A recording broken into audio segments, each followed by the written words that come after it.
Good evening students, आपका हमारे channel पर स्वागत है।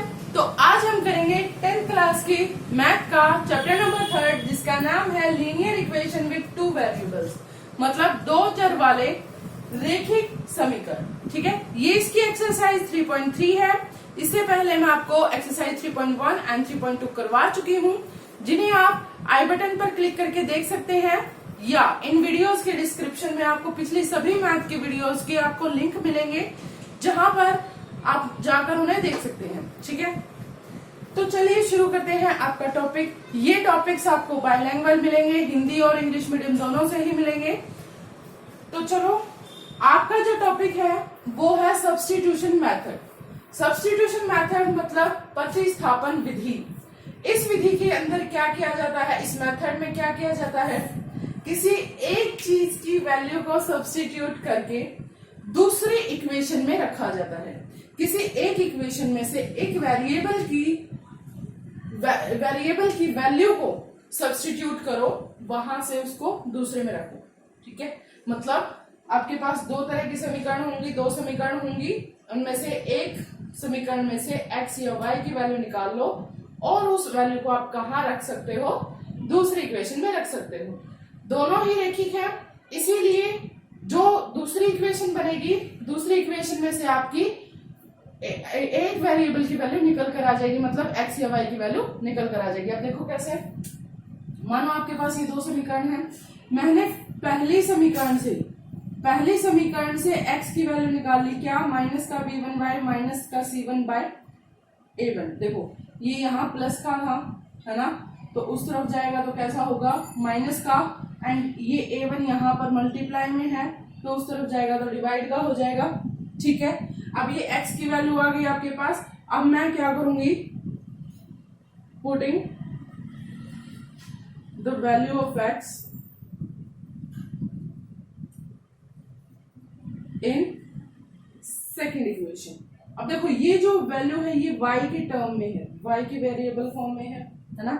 अब ये वैल्यू मैं अगर यहां रख दूं तो दोनों ही लीनियर थी, लीनियरिटी की वजह से दोनों ही जो आपकी वेरिएबल्स है वो y की फॉर्म होगी, है ना। और अगर y की फॉर्म मतलब दोनों ही वेरिएबल्स अगर y हो जाते हैं तो सिंपल से आपका जो आंसर है वो एक वैल्यू की तरफ से निकल जाएगा, मतलब एक वेरिएबल का जो आंसर है वो यहां से निकल जाएगा। अब अगर आपके पास एक वेरिएबल का आंसर है तो आप इजिली सेकेंड वेरिएबल का आंसर निकाल सकते हैं। तो चलो इसको एक क्वेश्चन के तरीके से करते हैं। ये था बस नॉर्मल मेथड, अगर क्वेश्चन करोगे तो अच्छे से समझ आ जाएगा। देखो, सबसे पहले आपके पास इस टाइप से दो समीकरण देंगे, दो इक्वेशंस देंगे। ठीक है, हमने ले लिया, this is first and this is obviously second, है ना। तो अब हम सबसे पहले क्या चेक करेंगे, इनके रेशियोज चेक करेंगे। इनके रेशियोज क्या होंगे, a1 by a2, b1 by b2 and c1 by c2, like 3.2 में हमने किया था ना ये रेशियो का पार्ट। अगर आपको ये देखना है, डिटेल से जानना है तो प्लीज 3.2 की वीडियो देखिए जाकर। तो अब देखो यहां से जब मैं a1 by a2 निकालती हूँ तो देखो क्या आता है, 1 by 1 मतलब 1, ये क्या आता है माइनस का हो। तो क्या a1 by a2 बराबर है b1 by b2 के, नॉट इक्वल। और अगर ये नहीं है बराबर तो आपके जो सॉल्यूशंस है वो कैसे होंगे, यूनिक सॉल्यूशन। अगर ये यूनिक है तो ही आप इसको आगे प्रोसीड करेंगे। अगर ये यूनिक सॉल्यूशन नहीं आता है, मतलब अगर आपके नो सॉल्यूशन या इनफाइनाइट मैनी सॉल्यूशंस आते हैं तो आप इन्हें आगे नहीं करेंगे। इस इक्वेशन को यहीं तक छोड़ के यहां लिख दीजिए नो सॉल्यूशंस या फिर infinite many solutions, that's all. आगे उसका कोई सॉल्यूशन नहीं करना फिर। ठीक है, तो अब चलो यहां पर आपके पास आ गया क्या, यूनिक सॉल्यूशन आ गया ना। कैसे आया, आपके जो रेशियोज हैं वो इक्वल नहीं है, मतलब a1 by a2 not equals to b1 by b2, that's why we have unique solution. ठीक है, आपके पास a1 by a2 बराबर नहीं है b1 by b2 के, इसीलिए आपके पास एकल हल होगा। कैसा हल होगा, एकल, सिर्फ एक हल होगा। ठीक है, तो अब सब्स्टिट्यूट करो from equation second.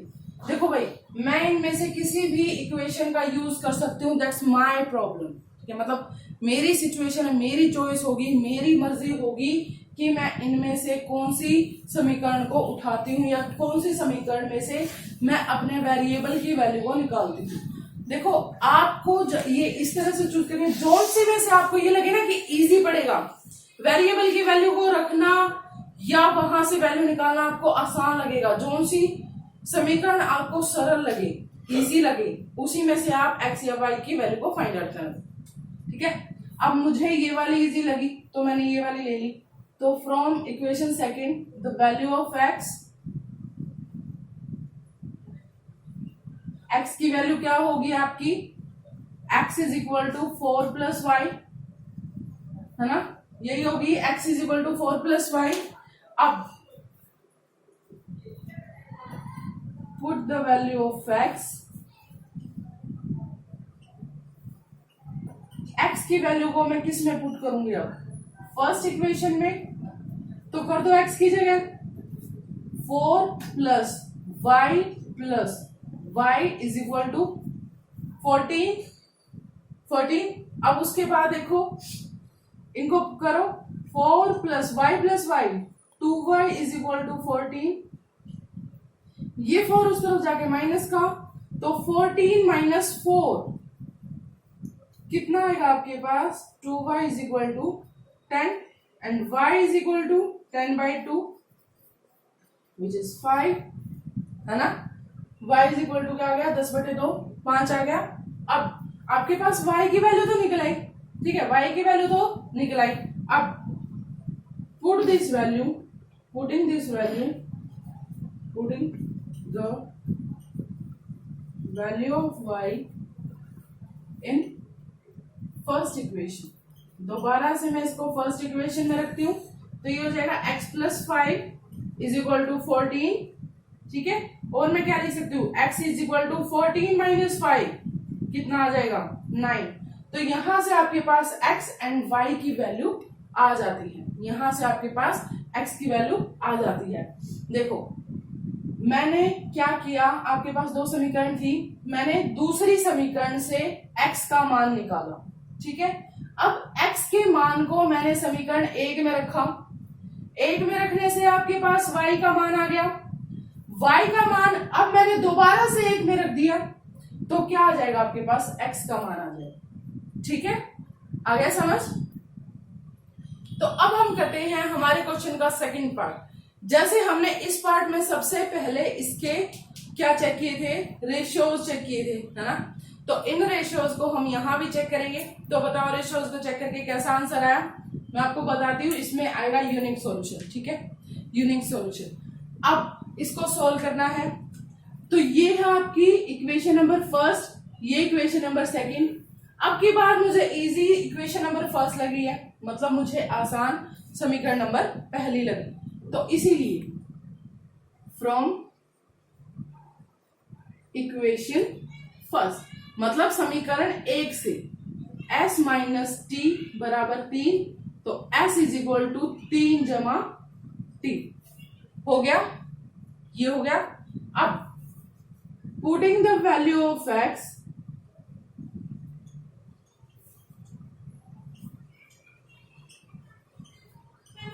In second equation, अब मैं क्या करूंगी, s का मान समीकरण 2 में रखूंगी। ठीक है, तो यहां पर रखो 3 जमा टी बटे 3 जमा टी बटे 2 बराबर 6।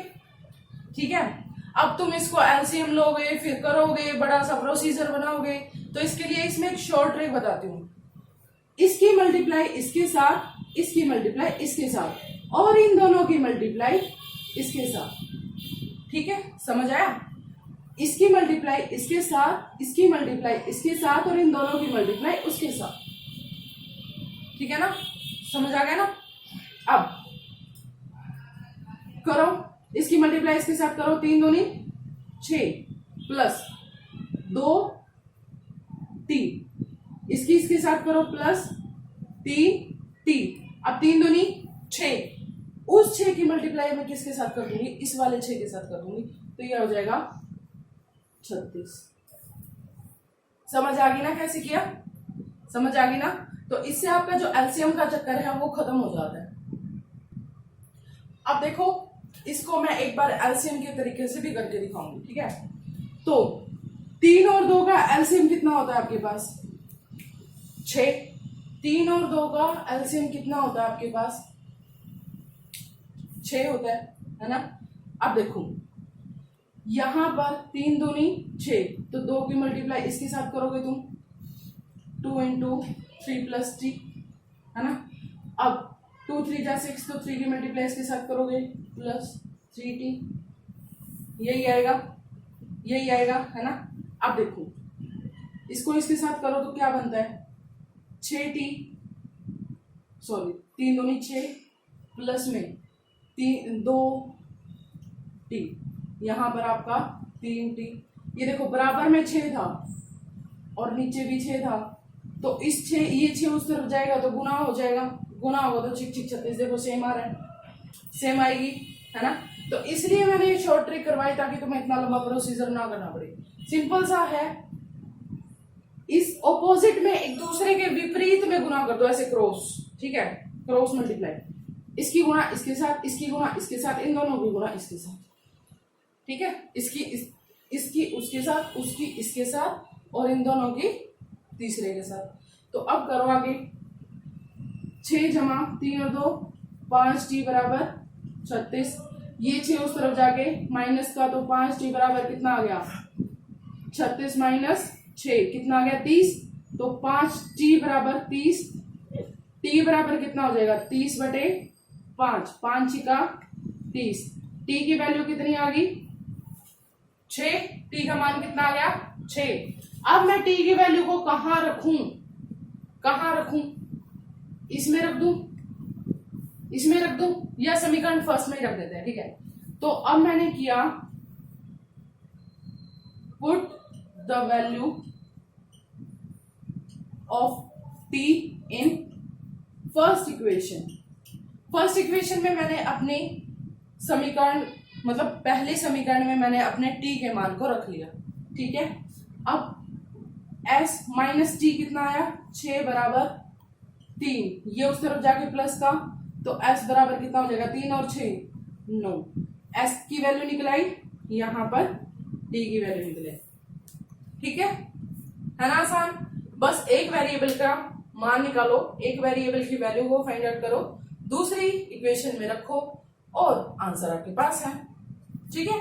तो चलिए अब हम इसका करते हैं थर्ड पार्ट, शुरू करते हैं आपका थर्ड पार्ट। अब उसके बाद देखिए इसका जो थर्ड पार्ट है, थर्ड पार्ट में सबसे पहले हम क्या करेंगे, इसके रेशियोज को फाइंड आउट करेंगे, मतलब इसके अनुपात देखेंगे। अनुपात देखो, a1/a2, a1/a2, b1/b2 और c1/c2, क्या ये सेम है? a1/a2 3/9, 3/9 का मतलब 1/3, 3/9 का मतलब 1/3, ठीक है। b1b2 1/3, c1c2 3/9 मतलब 1/3, तो तीनों ही क्या हो गए, सेम हो गए ना। a1 is equal to b1 is equal to क्या आ गया आपके पास, c1 आ गया। तो इसके लिए आपके पास क्या था, कितने हल होने चाहिए, कितने सॉल्यूशंस थे, इनफाइनाइट मैनी, इनफाइनाइट मैनी मतलब अपरिमित हल। अपरिमित का मतलब क्या होगा भाई, बहुत सारे हल, बहुत सारे हल, ठीक है। तो इस क्वेश्चन को बस यहीं तक कीजिए, उसके बाद इसमें आपको कुछ नहीं करना, ठीक है ना। अब चलो शुरू करते हैं आपका फोर्थ क्वेश्चन।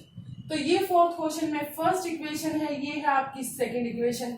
इसमें चेक करो क्या a1/a2 इज इक्वल टू बनता है b1/b2 के, ये क्या आएगा 1/2, ये क्या आएगा 3/5, क्या ये सेम है? नहीं, नहीं है ना। तो इसका मतलब इसमें क्या होगा, क्या होगा यूनिक सॉल्यूशन, मतलब सिर्फ एकल हल। अब चलो करते हैं इसको। सेम पहले वाला प्रोसीजर, एक में से x या y का मान निकालो, दूसरे में रख दो। अब की बार हम y की वैल्यू लेते हैं फ्रॉम फर्स्ट इक्वेशन, मतलब पहली समीकरण से y बराबर हो जाएगा 1.3 माइनस 0.2x बटे 0.3। ठीक है, ये हो गया। अब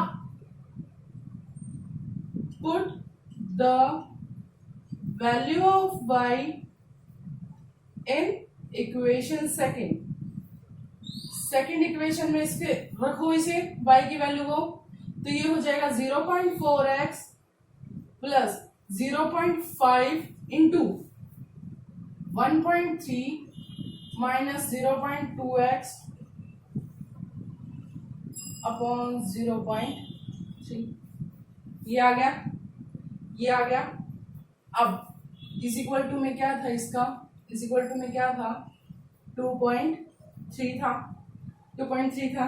अब इसको सॉल्व करो, अब इसको सॉल्व करो। सॉल्व करने से जब आप इसे सॉल्व करोगे तो आपका x आएगा 2।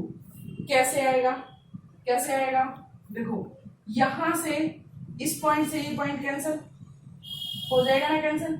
अब इसके साथ मल्टीप्लाई कर दो, ठीक है। उसके बाद इनको प्लस और ये सेम, ये जो 3 है इसको यहाँ पर भी मल्टीप्लाई करना है, यहाँ पर भी मल्टीप्लाई करना है, ये सोल्व, ठीक है। अब x की वैल्यू को मैं किस में रख दूं, x की वैल्यू को मैं किस में रख दूं, इन वैल्यू ऑफ y, ठीक है। Put the x in value y की वैल्यू में मैंने इसे पुट किया तो y इज इक्वल टू था आपका 1.3 माइनस 0.2, x कितना आया है 2, तो यहाँ हो जाएगा मल्टीप्लाई 2 बाय 0.3, ठीक है। अब y हो जाएगा आपका कितना होगा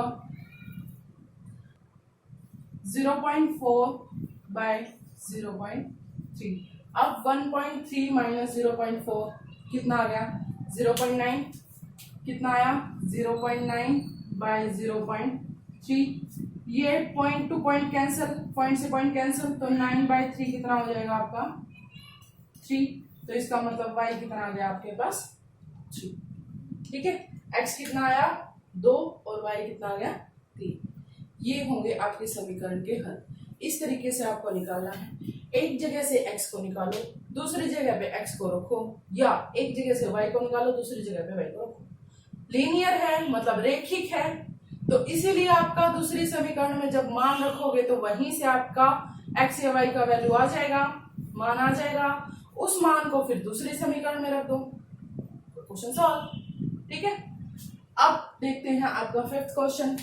फिफ्थ क्वेश्चन में सेम a1/a2, b1/b2 और c1/c2 करो। क्या ये सेम है? नहीं। सॉल्यूशन कैसा होगा? यूनिक, ठीक है। तो अब इसे सॉल्व कर दो, अब इसे सॉल्व कर दो, ठीक है। अब फ्रॉम इक्वेशन फर्स्ट, मतलब पहली समीकरण से x इज इक्वल टू क्या हो जाएगा, माइनस का √3y बटे में √2, ये हो जाएगा, है ना। अब मैं x का जो वैल्यू है, x की जो वैल्यू है, x का जो मान है, उसे समीकरण 2 में रख देती हूं। Putting x in equation second, √3 multiply minus का √3y बाय √2 माइनस √8y बराबर 0, ठीक है, बराबर 0। अब उसके बाद देखो इन दोनों की मल्टीप्लाई करोगे तो कितना आ जाएगा, माइनस का 3y बटे में √2 माइनस का √8y बराबर 0।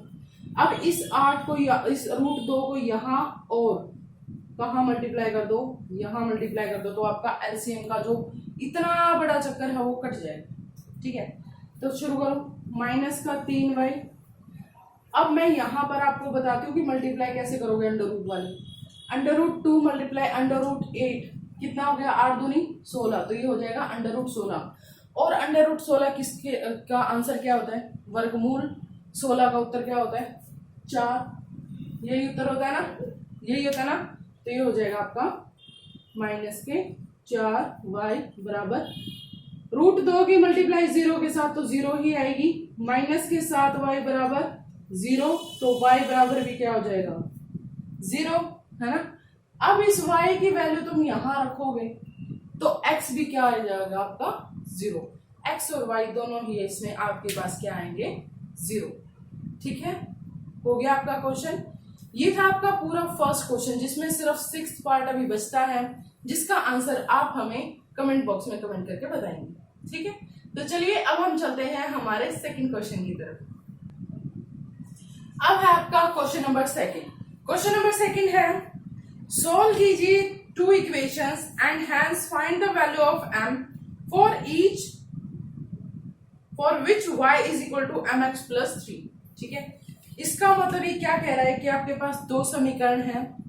ठीक है, 2 समीकरण दी गई हैं, उनको सोल्व करो, पहले उनके हल निकालो और फिर उसमें से आपको m का मान निकालना है। m के मान के लिए तीसरी समीकरण भी आपके पास है। ठीक है, m के लिए आपकी तीसरी समीकरण भी आपके पास है। तो जो तीसरी समीकरण है वो तो है y is equal to mx plus 3, और आपके जो 2 समीकरण है वो है, क्वेश्चन नंबर सेकंड है ये, जो आपकी समीकरण है वो है 2x plus 3y is equal to 11। ये है आपकी इक्वेशन नंबर फर्स्ट, और 2x minus 4y is equal to -24, ये है आपकी इक्वेशन नंबर सेकंड। ठीक है, आप देखिए इसमें से रेशियोज निकाल के, क्या रेशियो सेम है आपके, a1/a2 बराबर है b1/b2 के, नहीं है ना, नहीं है ना। देखो 2/2 1, b1/b2 3/-4, तो ये बराबर तो नहीं हुए। ठीक है, अब डायरेक्ट इनका हल निकालते हैं। इनके सॉल्यूशन के लिए मैं लेती हूं फ्रॉम इक्वेशन फर्स्ट, मतलब पहली समीकरण से x की वैल्यू ली है मैंने, x की वैल्यू क्या हो जाएगी 11 - 3y बराबर के बटे में 2। x बराबर क्या हो जाएगी, देखो ये 3y यहाँ प्लस का है, उस तरफ जाके माइनस का, ये 2 यहाँ गुणा में है तो यहाँ पर भाग में। ठीक है, अब putting the value of x in second equation. अब उसके बाद देखो इस वैल्यू को सेकेंड इक्वेशन में रखो तो क्या हो जाएगा 2 × 11 - 3y/2 -4y is equal to -24, 2 से 2 कैंसिल। ठीक है, तो ये हो गया 11 - 3y -4y बराबर -24, तो 11 - 7y बराबर -24, -7y, ये 11 उस तरफ जाके प्लस में हो जाएगा, मतलब ये उस तरफ जाके माइनस का हो जाएगा, तो माइनस का 24 माइनस का 11 माइनस का 35 बन जाएगा, माइनस से माइनस कट गया तो y हो जाएगा आपका 35/7 कितना 5। ठीक है, y का मान निकल गया, y का मान निकल गया तो x का मान निकाल दो। x का मान कैसे निकालोगे, x का मान कैसे निकालोगे, इसमें रख दो x के मान में, putting the value of y, put the value of y in x, तो क्या हो जाएगा x is equal to 11 - 3, y कितना है 5, तो 3 × 5/2, तो x इज इक्वल टू 11 - 15/2, 15 में से 11 गए माइनस के 4/2, 2 से कट गया माइनस का 2। ठीक है, समझ आया। अब उसके बाद ये है आपके पास तीसरी समीकरण, यहां से आपको m निकालना है। ठीक है, तो अब लो put the value of x and y in third equation, रखो y is equal to y की वैल्यू कितनी आई है आपके पास 5, m max m into minus के 2 प्लस में 3, ठीक है। x और y का मान समीकरण 3 में रखने पर y की जगह मैंने रखा 5, m x की जगह मैंने रख दिया 2, m गुना माइनस का 2 प्लस में 3, ठीक है ना। तो ये 3 इस तरफ आगे घट गया, तो ये बच गया 2 बराबर माइनस का 2m, तो m हो जाएगा आपका 2 बटे माइनस का 2, कट के आ जाएगा माइनस का 1, तो m का मान निकल गया माइनस का 1। ये था आपका सेकंड नंबर का क्वेश्चन। मतलब किस तरह से करना है आपको, 3 इक्वेशंस दी हैं, 3 इक्वेशंस में पहली में से मैंने x की वैल्यू निकाल ली, x की वैल्यू को सेकंड में रख दिया, सब हो गई सॉल्यूशन। फिर y की वैल्यू आ गई, y में से फिर y की वैल्यू को मैंने कहाँ रखा, इस इक्वेशन में रख दिया, यहां से x की वैल्यू आ गई, x और y की वैल्यू को फिर मैंने थर्ड में रख दिया, फिर m की वैल्यू आ गई, ठीक है। इजीली सॉल्व हो गया। अब शुरू करते हैं आपका थर्ड क्वेश्चन। अब शुरू करते हैं आपका थर्ड क्वेश्चन। थर्ड क्वेश्चन में आपके पास समीकरण दे रखी है, मतलब समीकरण पहले आपको बनानी है, ठीक है। वर्डिंग दे रखी है, उसमें से आपको पहले समीकरण बनानी है, फिर उसको सोल्व करना है, एक्स और वाई के आंसर्स निकालने हैं। तो अब देखो जो आपका क्वेश्चन नंबर थर्ड है, उसका जो फर्स्ट है, the difference between two numbers is 26. One number is 3 times the other, ठीक है। तो इसने बोला है, हिंदी में देखो, इसने बोला है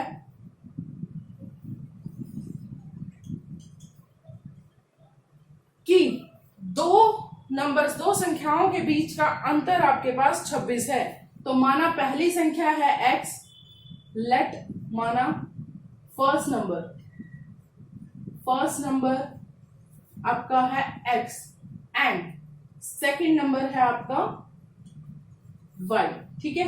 तो अब प्रश्न के अनुसार, मतलब अकॉर्डिंग टू द क्वेश्चन, प्रश्न के अनुसार यहां हो जाएगा आपका x माइनस वाई, भाई दोनों संख्याओं का अंतर आपका 26 है, ठीक है। ये आ गया आपकी समीकरण फर्स्ट, पहली समीकरण। अब इसने बोला कि जो आपका 1 नंबर है, मतलब फर्स्ट जो नंबर है वो थ्राइस है, किससे, सेकंड नंबर से, किससे थ्राइस है वो, सेकंड नंबर से। तो अब चलो उसको करते हैं। फर्स्ट नंबर है वो आपके सेकंड नंबर का क्या है, थ्राइस है। तो इसका मतलब पहली संख्या है वो दूसरे संख्या की तिगुनी है। तो इसका मतलब क्या है कि जो आपका x होगा या y होगा उसको आप क्या लोगे, उसका तिगुना। भाई जो ये नंबर था ये इसका क्या है, 3 टाइम्स है, तिगुना है, ठीक है। तो अब देखो ये आपकी समीकरण फर्स्ट है, ये आपकी समीकरण सेकंड आ गई। तो put the value of x from second in first, मतलब दूसरी समीकरण से x का मान पहली में रखने पर रखो। अब तो ये हो जाएगा 3y माइनस वाई बराबर के 26, 3 में से y गया, 2y बराबर के 26, y बराबर के 13, ठीक है, y बराबर के 13। अब x माइनस वाई कितना था, 26 था, तो y कितना आ गया, 13। या फिर आप डायरेक्ट इसमें ही रख दो, put the y in second equation, दूसरी समीकरण में y के मान को रखने पर x बराबर 3 गुणा 13, तो x बराबर हो जाएगा 39, 39। तो आपके पास वैल्यू आ गई x की 39 एंड y की कितनी आ जाएगी, 30, ठीक है, समझ आ गया। ये था आपका क्वेश्चन नंबर थर्ड का फर्स्ट क्वेश्चन। अब हम करते हैं हमारा अगला पार्ट। तो अगले पार्ट के लिए चलो शुरू करते हैं। अब देखिए क्वेश्चन नंबर थर्ड का second part. The larger of 2 supplementary angles exceed the smaller by 18 degree, find them. आपके पास सप्लीमेंट्री एंगल्स दिए गए हैं, मतलब संपूरक कोण दिए गए हैं। संपूरक कोण कैसे होते हैं बताओ। संपूरक कोण कैसे होते हैं, थर्ड का सेकंड पार्ट। तो देखो, लेट फर्स्ट एंगल, पहला एंगल क्या है आपका x, लेट सेकंड एंगल, दूसरा एंगल क्या हो जाएगा y। ठीक है, according to the question, according to the question मतलब प्रश्न के अनुसार सबसे पहली बात इन्होंने क्या कही है, दो संपूरक कोण, दो संपूरक कोण मतलब टू सप्लीमेंट्री एंगल्स। सप्लीमेंट्री का मतलब है कि the angles, the sum of those angles is 180, मतलब जिन कोणों का जो मान है वो कितना होगा 180 होगा। तो x और y का जो मान होगा वो कितना होगा भाई 180 होगा। संपूरक कोण कौन से होते हैं, वे दो कोण जिनका जोड़ 180 डिग्री हो। The sum of those angles is 180। ठीक है, तो ये तो हो गई आपकी समीकरण फर्स्ट। अब इसने बोला है कि जो एक एंगल है वो दूसरे एंगल मतलब दोनों एंगल्स के बीच में कितना डिफरेंस है, 18 डिग्री का डिफरेंस है। तो x माइनस वाई कितना हो गया आपका 18, ये आपकी समीकरण सेकंड। अब निकाल लो from equation second, x is equal to 18 plus y. अब put this value in first, करो 18 plus Y is equal to 180, 18 plus 2y is equal to 180, 2y is equal to 180 minus 18, 180 minus 18 बताओ,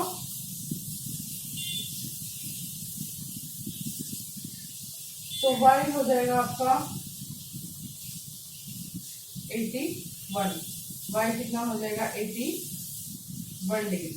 ठीक है, 81 degree.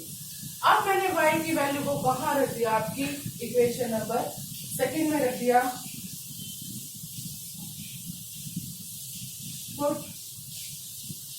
Putting in equation second, मतलब y का मान समीकरण 2 में रखने पर x माइनस 81 बराबर 18, x बराबर 18 प्लस में 81, तो ये हो जाएगा आपका 99 डिग्री।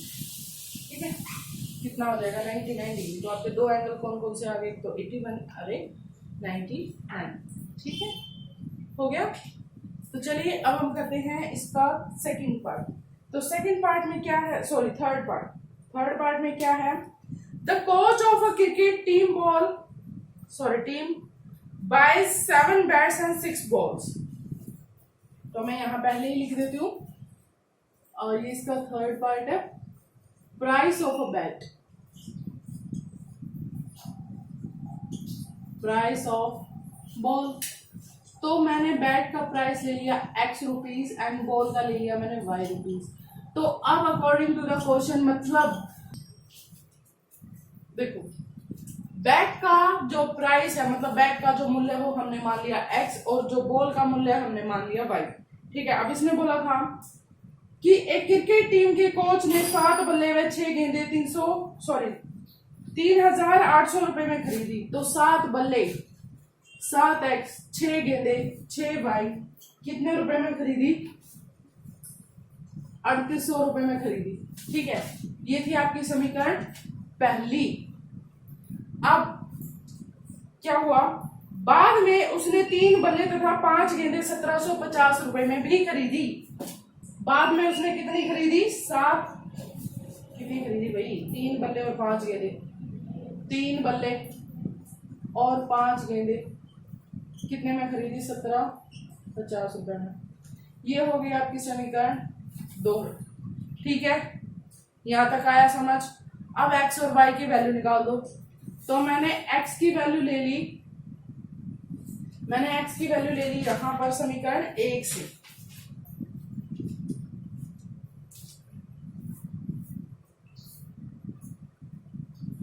समीकरण 1 तो बड़ी हो गई, दूसरे से ले लेते हैं।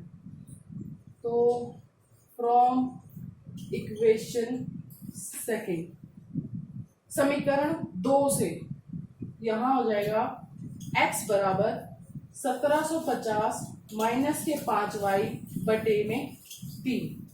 ठीक है, ये 5y यहाँ जमा का था, उस तरफ जाके घटा का, और ये 3 यहाँ गुणा का था तो उस तरफ जाके भाग का। अब उसके बाद x का मान मैंने रख दिया समीकरण 1 में।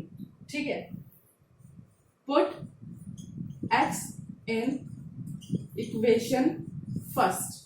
पहले में रख दिया तो 7 गुना 1750 माइनस के 5y बटे में 3 प्लस में 5y बराबर में 1750।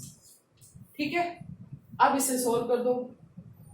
पहले इसकी और इसकी मतलब इसे सोल्व करो तो ये क्या हो जाएगा, 0 7 पंजे 35, 5 3 7 7 49, 49 और 3 52, 5 7 एकम 7, 7 और 5 12।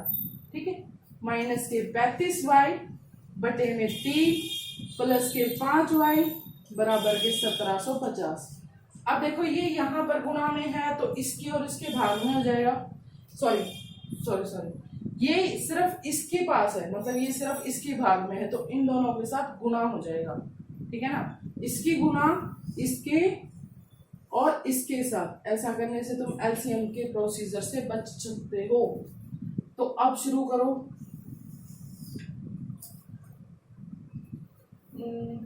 करो इसे। देखो ये हो जाएगा 12 250 माइनस में माइनस का 3y प्लस माइनस का 3y।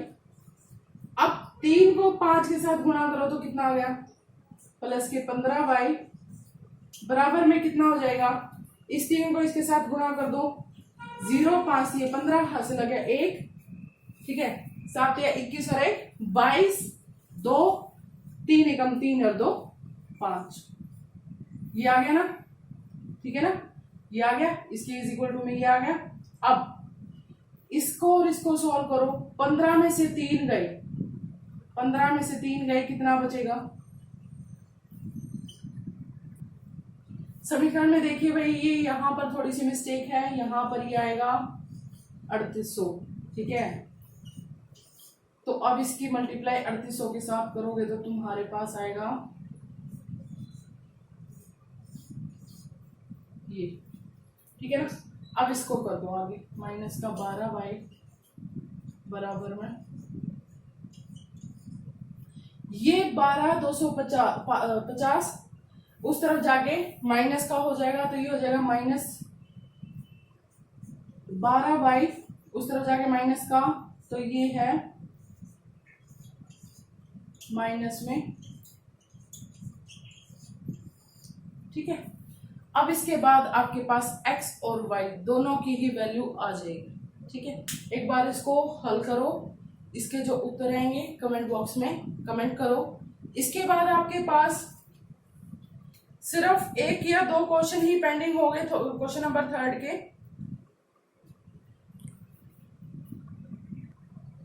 तो अब चलिए करते हैं हमारे अगले questions.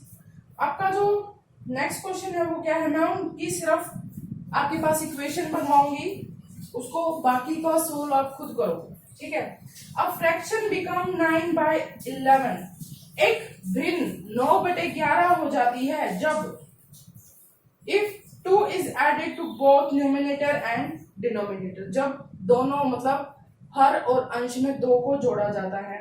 And if 3 is added in both then equation become 5/6, और जब 5/6 को जोड़ा जाए तो क्या होता, सॉरी 3 को जोड़ा जाए तो आपकी जो भिन्न है वो 5/6 हो जाती है। तो लेट न्यूमिनेटर मतलब अंश मैंने मान लिया x एंड डिनोमिनेटर मैंने मान लिया y, मतलब अंश मैंने मान लिया x और हर मैंने मान लिया y। तो आपके अकॉर्डिंग टू द क्वेश्चन क्या था कि अगर मैं 2 को जोड़ती हूं दोनों के अंदर तो आपकी जो भिन्न है वो 9/11 हो जाती है। ठीक है, अब इसको सॉल्व करने का एक सिंपल तरीका, इसकी गुणा कर दो इसके साथ और इसकी गुणा कर दो इसके साथ, तो करो, ये हो जाएगा 11x प्लस में 22 बराबर 9y प्लस में 18। तो यहां से आप क्या कर सकते हो, x को सोल्व, मतलब इस इक्वेशन को सोल्व कर सकते हो। करो इसको सोल्व, तो ये हो जाएगी आपके पास, ये एज इट इज रहने दो पहले फर्स्ट। सेकंड देखते हैं आप, x बाय वाई, मैंने आपकी बार इसमें जोड़ा 3, तो आपकी समीकरण बन रही थी 5/6, तो ये इसके साइड ये इसके साइड, तो ये हो जाएगी 6x जमा 18 5y जमा 15, ये आपकी होगी समीकरण 2। इसमें से आपको x और y का मान निकालना है और फिर आपका आंसर निकल जाएगा। अब देखिए आपका जो क्वेश्चन नंबर जो 5 है वो क्या है। क्वेश्चन नंबर 5 में इसने बोला 5 years hence the age of Jacob will be thrice time of his son। 5 साल बाद, ठीक है, 5 साल बाद जैकब की उम्र उसके बेटे से तिगुनी हो जाएगी। 5 years ago, 5 साल पहले जैकब की उम्र जो थी वो अपने बेटे की 7 गुनी थी। तो इसका जो क्वेश्चन है, क्वेश्चन के अकॉर्डिंग हम करेंगे। तो मैंने ले ली लेट एज ऑफ जैकब की एज मैंने ले ली x एंड सन की एज मैंने ले ली y, ठीक है। तो इसने बोला 5 साल बाद, तो मतलब x प्लस 5 पर्सन के अनुसार क्या था कि जैकब की आयु अपने बेटे की आयु की तिगुनी हो जाएगी, ठीक है।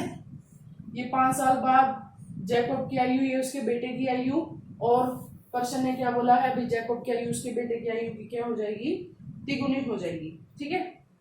अब उसके बाद 5 साल पहले क्या, अब 5 साल पहले जैकब की आयु x माइनस 5 और बेटे की आयु y माइनस 5। तो 5 साल पहले जो जैकब की आयु थी वो अपने बेटे की 7 गुनी थी, ठीक है। तो ये आपकी बन गई समीकरण पहली, ये आपकी बन गई समीकरण दूसरी। अब इनको सिंप्लीफाई कर दो, अब इनका सरलीकरण कर दो और x और y की वैल्यू निकाल दो, जैसा कि आप पूरे एक्सरसाइज में करके आए हो, है ना। इक्वेशन को ध्यान से लिखो, अदरवाइज प्रॉब्लम हो जाती है, जैसे हमारे पिछले क्वेश्चन में हुई थी। तो आज के लिए बस इतना ही। अगर आपको हमारी वीडियो अच्छी लगी है तो प्लीज लाइक कीजिए, शेयर कीजिए एंड सब्सक्राइब कीजिए। थैंक यू एंड नमस्ते।